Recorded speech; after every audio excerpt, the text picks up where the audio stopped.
Alhamdulillah.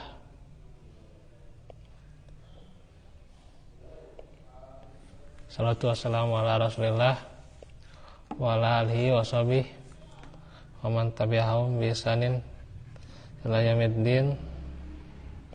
Asyhadu an la ilaha illallah wahdahu la syarikalah wa asyhadu anna Muhammadan abduhu wa rasuluh alladzi la nabiyya ba'dah. Alhamdulillah, ikhwatu fillah, kembali lagi di hari Ahad Maghrib yang kita akan melanjutkan seputar akhlak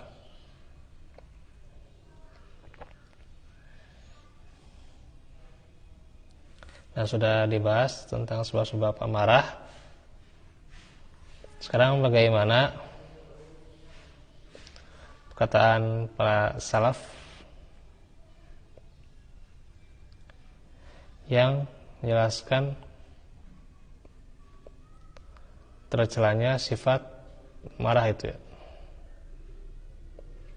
Yang pertama, kata Imam Asy-Syafi'i rahimahullah, barang siapa yang dituntut untuk marah sedangkan dia tidak marah, maka yaitu keledai. Dan barang siapa yang dituntut untuk ridho sedangkan dia tidak ridho, maka itu setan. Nah,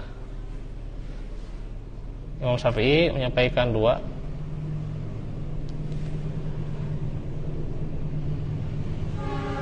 ketercelaan. Yang pertama, ketercelaan dari sifat marah ya, yang asalnya dia bukan pemarah, misalnya orang yang lembut, orang yang baik gitu ya, orang yang sopan gitu ya.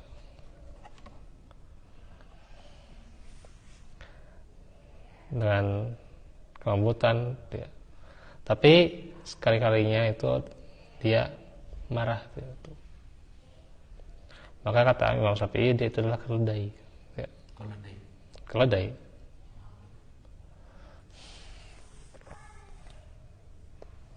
Walaupun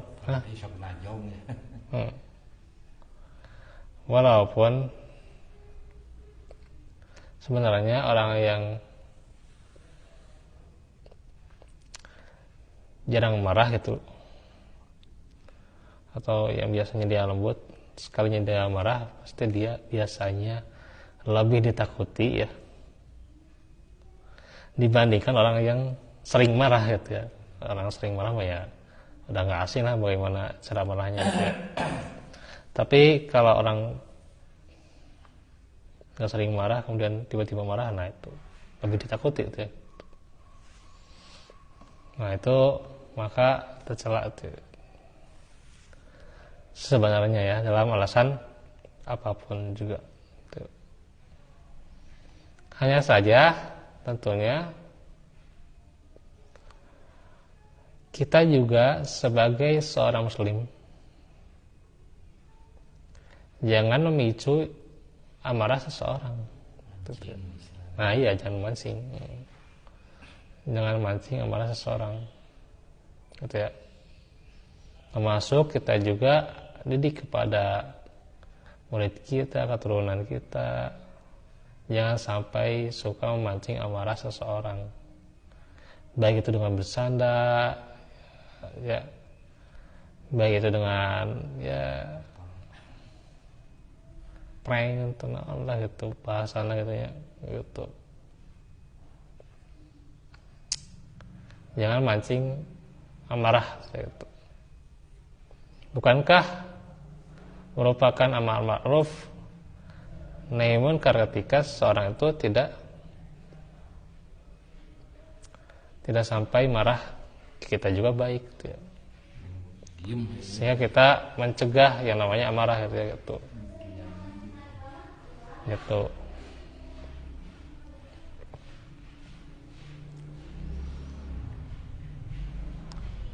Yang terjadi di kita itu ya orang sebagai misalnya murid ya takut gurunya marah ya. si gurunya nggak marah itu serba salah gitu ya. Di rambutan agar gitu nya itu dicarek ya udah mending lah gitu. Gitu. Jadi salahnya di mana gitu ya?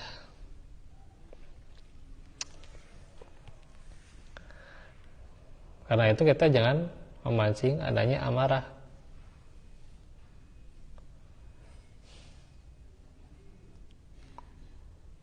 Tegur anak kita, tegur murid kita kalau dia memancing temannya atau guru yang lain marah, tegur. Itu ya.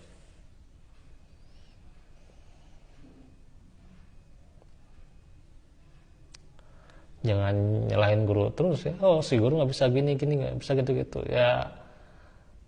Ujung-ujungnya sebenarnya kembali pada kita yang mendidiknya gitu, bukan nyalahin guru gitu. Sebenarnya mah gitu. Guru mah cuman bisa memberikan ilmu ya sesuai dengan kapasitas dia. Murid ya harusnya ya mengikuti metodenya gitu ya. Dan ya inilah di kita ya, susah sekali gitu. Gitu.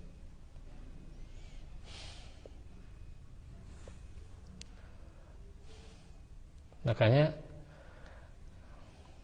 kalau kita mencegah amarah seseorang itu adalah amar ma'ruf nahi munkar, itu juga dakwah ya.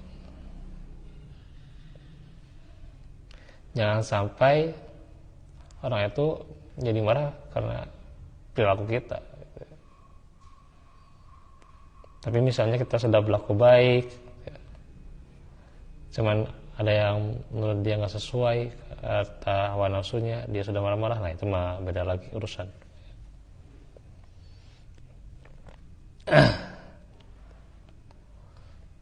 Dan kembali kita juga harus memang bisa mengendalikan yang namanya amarah ya. Jangan sampai juga terpancing emosi ya. Walaupun itu sebenarnya nggak gampang juga ya. Zaman sekarang itu ya yang namanya punten tuh ya, pendidikan tuh ya.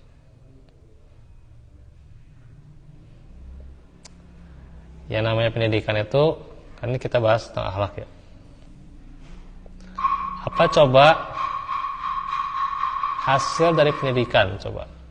Apakah cuma kompetensi, penguasaan, materi, bisa hafalan, bisa bahasa Arab, bisa sholat. Tapi anggar kalau mah gitu-gitu kayaknya itu mah nggak berhasil yang namanya pendidikan. Tuh ya. Kalau pendidikan tidak menghasilkan akhlak mulia, tidak berhasil tuh namanya pendidikan. Ya. Walaupun dia hebat, dia bahasa Arabnya, dia hafalannya hebat, dia cara sholatnya udah bisa. Kalau orang gitu-gitu kan ada bejat ka guru gitu ya, betul teh. Ka guru nggak memperhatikan. Itu cuma nilai alus oga tuh ya. Karena ujungnya pendidikan itu harusnya apa? Akhlak mulia. Itu kan ditanamkan di sekolah-sekolah. Ujungnya apa? Akhlakul karimah. Tapi mana akhlakul karimah ke mana? Ya. Ayo, bisa teh kompetensi hafalan bahasa Arab punten. Saya bukan artinya mengecilkan seperti itu ya. Tapi tujuannya apa? Kalau tidak hasilnya akhlak mulia. Intinya mah akhlak mulia, kajian nilai oge. Terus saya gitu ya, punten. Di bawah KKM kan tuh ya. Tapi dia akhlaknya mulia. Dulu di kita itu pendidikan tuh sampai dibela-bela tuh ya, orangnya bager tuh ya. Walaupun dia nilainya pas-pasan atau bahkan kurang gitu ya, dibela-bela dulu itu ya. Terus juga dia kehadirannya bagus tuh ya, walaupun nilainya ya pas-pasan atau kurang bahkan tuh ya, dibela-bela dulu tuh. Sekarang kebalik ya gitu. Hayo ya kompetensi gitu ya. ganti kurikulum, kumaha RPP na, kumaha silabusna, tak efektif kalau tidak menghasilkan akhlak mulia. Punten ya. Dan tujuannya guru disalahkan, guru apa kembakan, nah, salah siapa dulu gitu ya. Dari kitanya yang enggak, hasilnya akhlak mulia gitu. Dari orang tua ya. Kayak ini.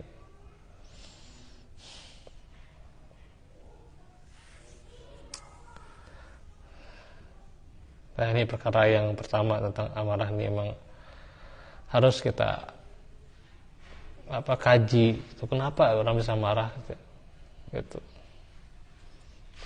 Tanya dengan pembahasan seperti ini ya membuka cakrawala kita ya gitu. Saya nggak banyak mengatakan dalil itu ya. Yang penting bagaimana hasilnya gitu ya.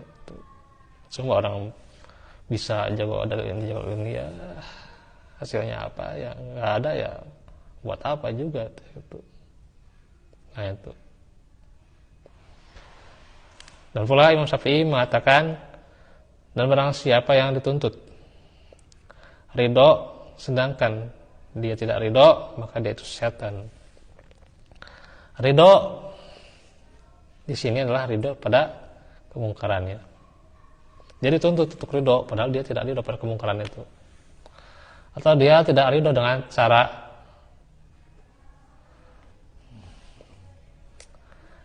dengan metode yang diajarkan misalnya di sebuah instansi itu ya, dengan metode yang kurang tepat ya, yang tidak sesuai dengan Islam, tapi dia harus ridho gitu ya. Itu juga soalnya kata Imam Syafi'i itu adalah setan gitu. Nah, apa ya memang ini jadi PR juga buat kita ya gitu.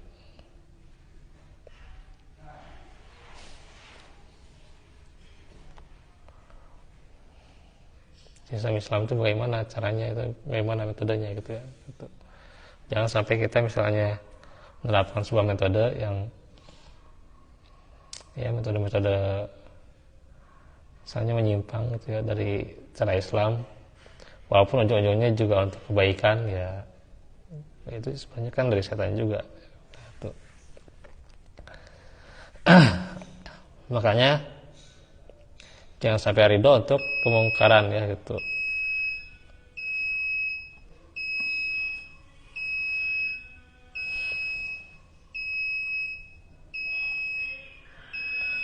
Dan berkata Imam Mujahid, iblis berkata, tidak akan dapat mengalahkanku Bani Adam. Maka mereka selamanya tidak akan pernah dapat mengalahkanku, terutama dalam 3 keadaan. Apabila mabuk salah seorang dari mereka, kami mengambil alih kendalinya. Maka kami menuntunnya kemanapun kami kehendaki dan dia akan berbuat bagi kami apa yang kami sukai.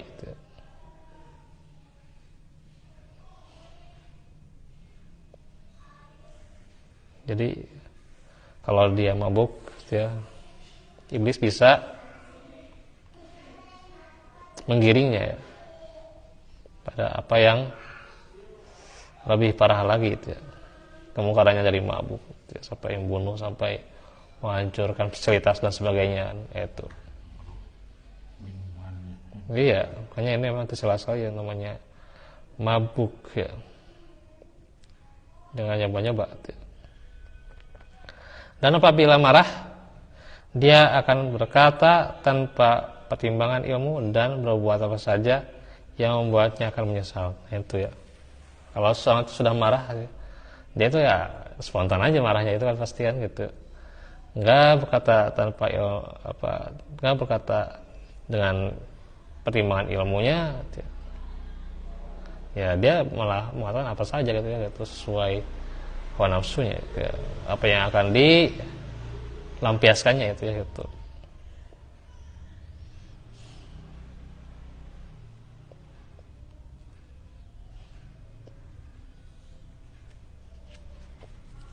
Nah itu.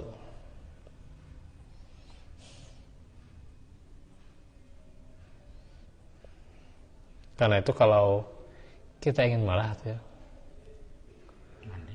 apa ya wudu ya wudu, atau kita duduk tuh ya, atau kita berbaring itu bisa.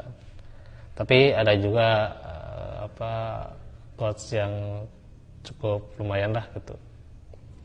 Kalau kita marah, coba kita ajak dengan cara yang baik gitu. Marahnya dengan ajak ke misalnya ke pengajian gitu. Ya. Rada iyalah sok untung aja diajak ke pesantren gitu, ya, gitu. Kita cara marah yang sebenarnya baik juga sebenarnya. Pamit ngaji dia ajak ke pesantren, sok masuk ke pesantren gitu. Nah, itu juga sebenarnya cara marah yang baik sebenarnya gitu. Walaupun kadang-kadang di kita jadi berlebihan juga, disangkanya pesantren teh kumpulan orang-orang yang baong gitu ya, dan terbaik ngaji gitu ya, itu bener akhlaknya gitu ya. Salah juga, nggak kayak gitu juga gitu ya. Maksudnya kan ingin masukin ke pesantren itu supaya terdidik gitu ya, dididik gitu ya. Caranya dengan karena ya kalau kita mengukur diri ya,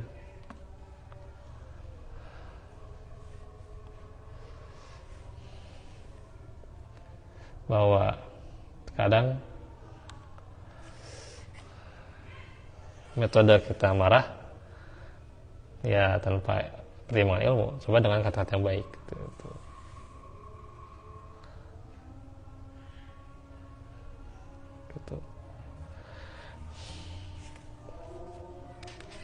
Terus ini sih panjang sebenarnya ya.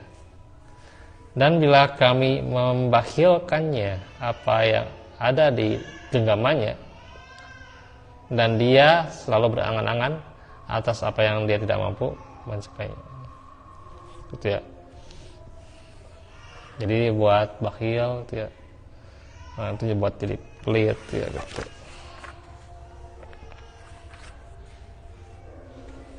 Dan berangan-angan ini ya, berangan-angan ya gitu. Wah yang gitu ya.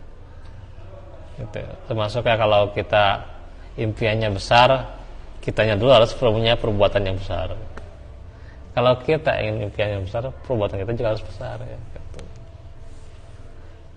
Kalau ya impiannya besar, perbuatan segitu aja, segitu aneh banyak, wah itu impian nanti jadi angan-angan gitu ya. Jangan sampai gitu.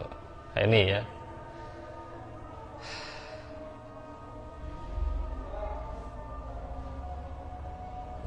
Maka kalau kita ingin bentuk impian kita, membangun impian kita, ya kita harus berbuat dengan perbuatan yang memang impian kita, perbuatan kita ya sesuai gitu ya gitu. Gitu ya. Jangan kita ingin ini ingin itu gitu ya. Tapi ya kita tidak mau mencapainya gitu ya. Gitu. Ingin kita menjadi orang yang hafiz atau apalanya gimana ya, tasinya bagus, tapi kadang-kadang masih malas gitu. Atau kadang-kadang metodenya masih susah untuk menggiring si muridnya itu ya. Sedangkan si guru yang lain tidak mau kerjasama gitu ya. Sedangkan aja bohong gitu ya. Nah itu ya. Makanya ini harus sinkron tuh ya, kalau punya mimpi itu ya, gitu. Kerjasama gitu ya. Jangan kumahadinya yang ngajarna gitu sing jadi hafiz gitu. Atau kumahadinya kerjasama tuh ya, kumahadinya gitu ya. Nah gitu ya, hati-hati ya. Nah itu saja dahulu yang bisa disampaikan oleh Menkom. Insyaallah nanti untuk selanjutnya kita akan lanjutkan tentang tauhid ya. Nanti akhlak di kesempatan yang lainnya. Subhanakallahumma wa bihamdika, la ilaha illa anta, astaghfiruka wa atubu ilaik. Rabbana atina min ladunka rahmatan wa hab lana min ladunka rahmatan wa hab lana min azwajina wa dhurriyyatina qurrata a'yun waj'alna rabbana atina fid dunya hasanah fil akhirati hasanah wa qina adzabannar. Assalamualaikum warahmatullahi wabarakatuh.